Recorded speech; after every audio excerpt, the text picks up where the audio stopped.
Mrs. Higgins's Fuzzy Room. Mrs. Higgins lived in a cottage filled with precious treasures. But lately her eyes had grown dim. "Oh dear," she sighed, squinting at her grandfather clock. "I can barely see my beautiful things. I must find a doctor, but I shall only pay him if he cures me completely." Dr. Sterling arrived with a swish of his coat. He looked at her eyes. Then he looked at her expensive furniture. "I can cure you, Mrs. Higgins," he declared, "but the treatment is complex. I must visit every day." They shook hands on the deal. A big fee for a cure, but nothing if she remained blind. The treatment began. Dr. Sterling put drops in her eyes, and while she blinked, he quietly picked up a vase. The next day, he took a painting.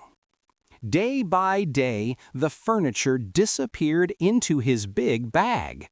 "Just tidying up for your eyes," he would mumble, until finally the room was completely bare.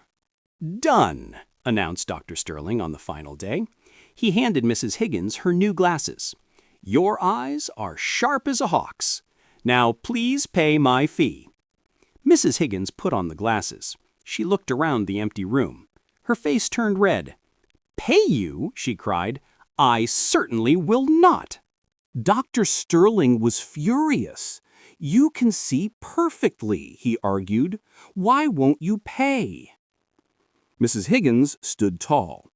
"The agreement was to cure my sight," she stated. "But I am blinder than before. When my eyes were bad, I could at least see my sofa and my clock. Now that you say I am cured, I cannot see a single piece of furniture in my house.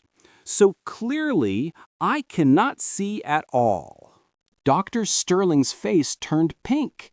He realized he had been caught by his own greed. Feeling very silly, he spent the whole afternoon bringing everything back. Mrs. Higgins watched him huff and puff. When the sofa was finally back in place, she smiled. "Now I can see my furniture," she said, handing him a cup of tea. "And I can see a much nicer doctor, too." Thanks for watching. I hope you enjoyed this. Please like and subscribe.